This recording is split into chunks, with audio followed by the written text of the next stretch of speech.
Good morning, सुप्रभात, केम छो। उम्मीद है आप सब लोग बेहतर होंगे, अपना ध्यान रख रहे होंगे। कई बार हमें ऐसा लगता है कि कोई व्यक्ति हमारे साथ ठीक नहीं कर रहा है।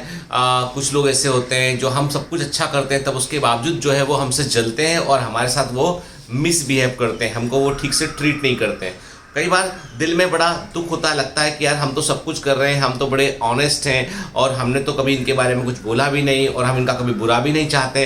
पर कुछ लोग ऐसे होते हैं जिनको जो है वो आदतन मजबूर होते हैं, जो आप में बुराई निकालेंगे, आपको अपने आपके पथ से डेविएट करने की कोशिश करेंगे, आपको इस प्रकार की बातें कहेंगे जो आपके मन में गूंजती रहेंगी। ठीक है, तो ऐसे लोगों से कैसे डील करना चाहिए, तो मैं आपको एक छोटी सी कहानी सुनाता हूँ आपको कि एक बार क्या होता है कि एक कोई अच्छा सा पॉश एरिया होता है किसी शहर में एक अच्छा सा पॉश एरिया होता है जहाँ पर काफ़ी अच्छे रिच और पढ़े लिखे समझदार टाइप के लोग रहते हैं। ऐसा एक एरिया होता है, हर शहर में ऐसे कुछ पॉश एरिया होते हैं। तो वहाँ पर जो है एक व्यक्ति जो हाल ही में बिजनेस में काफ़ी सफल हुआ होता है, बुद्धिमान व्यक्ति होता है। सबसे कि आप मान लीजिए कि वो एक जो है वो एक अच्छा राइटर होता है, ठीक है, एक अच्छा स्पीकर होता है, तो वो काफ़ी जो है वो पॉपुलर होता है। तो वो उस मोहल्ले में पॉश एरिया में जो है वो एक पुराने कोई बिजनेसमैन के बाजू में एक जो है वो प्लॉट खरीदता है और बड़ा सुंदर सा घर बनाता है, बहुत सुंदर घर बनाता है। के उस घर को देख के सब लोग जहाँ जो भी उस गली से निकलते हैं वो उस घर को देखते हैं और उसकी तरफ जो है वो एकदम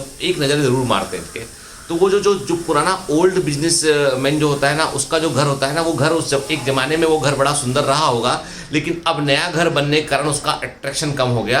तो वो जो बुजुर्ग बिजनेसमैन होता है वो चिढ़ रहा होता है इस आदमी से, उसको बड़ी चिढ़ होती है इस आदमी से कि ये इसने मेरे बाजू में आके इतना अच्छा घर बना लिया। तो उसको लगता है कि शायद उसका इंपॉर्टेंस कम हो गया, लोग उसको अब जो है वो अब उसके घर में वो अट्रैक्शन नहीं रहा। कुछ लोगों को इसका भी होता है कि भैया हमारा घर देखे लोग आके, ठीक है, तो वो बड़ा जलता है उससे। तो क्या करता है वो जलन के मारे कि उसे मालूम है कि इनको कोई ना कोई तरीका, कुछ ना कुछ तरीका खोजता है कि किसी तरीके से परेशान हो। तो उसे एक बड़ा आसान तरीका मिलता है कि रोज़ उनके, अब चूंकि दोनों घरों के बाउंड्री वॉल आपस में लगा होता है, तो रोज़ जो है कचरे का एक बकेट कचरा लेगा अपने घर से, जो भी कचरा गार्बेज निकलेगा, और उनकी तरफ फेंक देगा उठ के। वो चाह रहा था कि ये जो लड़का आया है, जो शिफ्ट हुआ है नया परिवार, ये उनसे आके लड़े, झगड़ा करेगा, बहाना मिलेगा तो फिर जो है वो उनको कुछ 10 बातें वो बोल सके।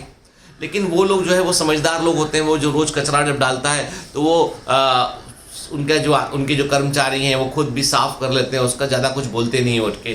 सोचते हैं शायद कुछ दिनों के बाद ये चीज़ रुक जाएगी, पर वो बुजुर्ग आदमी जो है वो रुकता नहीं है उठ के। वो रोज़ आएगा, कचरा डाल देगा, रोज़ जाके थोड़ा और बढ़ा दिया उसने कि अच्छा इससे फ़र्क नहीं पड़ रहा, 2 बाल्टी कचरा डालूंगा मैं, ठीक है, रोज़।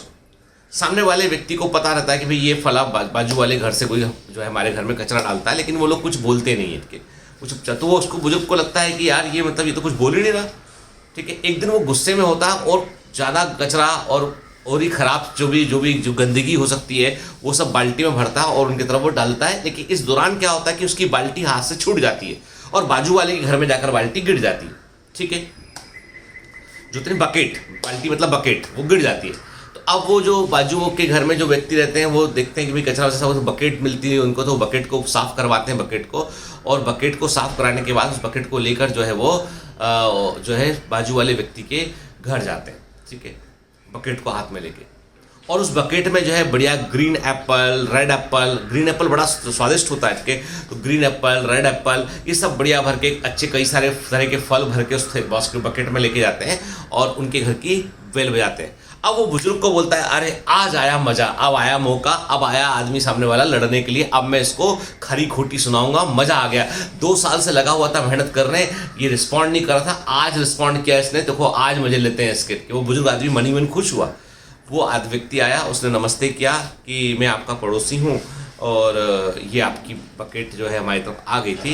तो वो देखता है कि अरे बकेट में तो जो है वो एप्पल है, संतरा है, green Apple, red Apple, orange के, और जो है आपका कीवी, इस तरह के फल से पूरा बकेट भरा हुआ है। तो ये क्या?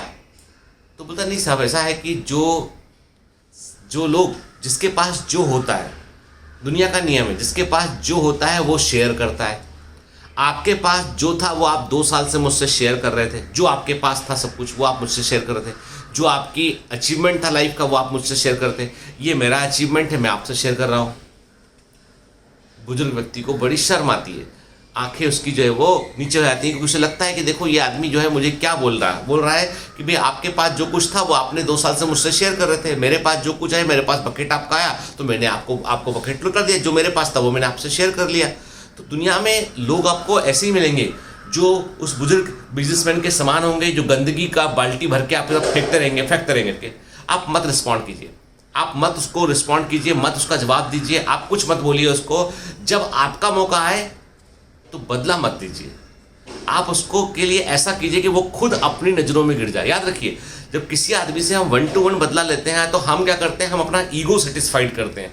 हम अपना ईगो सेटिस्फाइड करते हैं सामने वाले को उसकी पोजीशन बतला के, जिसको हम हिंदी में कहते हैं औकात बतला के। वो मत करो।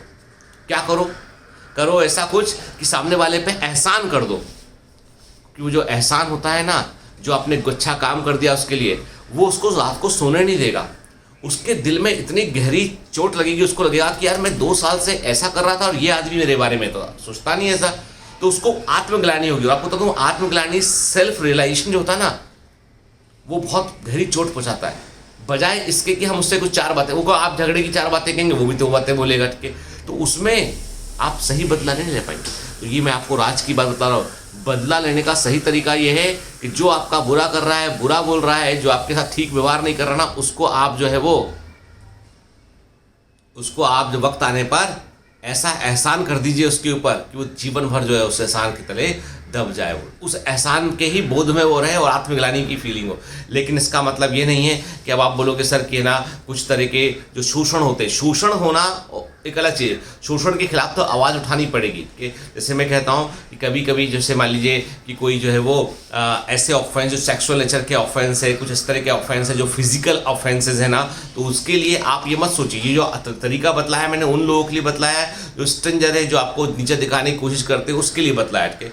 लेकिन यदि कोई तरह का शोषण है, कोई तरह का जो है वो टॉर्चर है, कोई तरह का फिजिकल वायलेंस है, कोई तरह का डोमेस्टिक वायलेंस है, तो रेज योर वॉइस, ठीक है, take help of the proper authorities, ठीक है ना, क्योंकि बर्दाश्त करने से ऐसे लोगों की हिम्मत बढ़ती है, ठीक है। लेकिन जब आप बर्दाश्त नहीं करते तो हिम्मत टूटती है उसकी। दोनों मैंने कहा ना बदला, इसका मतलब ये है कि आपको ये डिसाइड करना पड़ेगा कि किस तरफ है। फिजिकल वायलेंस नहीं एक्सेप्ट करना है, डोमेस्टिक वायलेंस एक्सेप्ट नहीं करना, सेक्सुअल एब्यूज एक्सेप्ट नहीं करना है, ठीक है।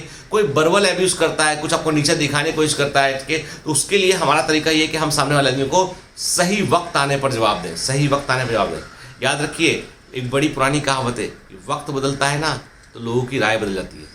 आपका वक्त बदलेगा, लोगों की राय बदलेगी। तो अपने वक्त बदलने की मेहनत करना है। दूसरे वाले के लिए, दूसरे व्यक्ति के लिए हमारे पास वक्त नहीं है, हमारे पास वक्त सिर्फ अपनी मंजिल के लिए, अपने उद्देश्य के लिए। Have a great day ahead, all the best.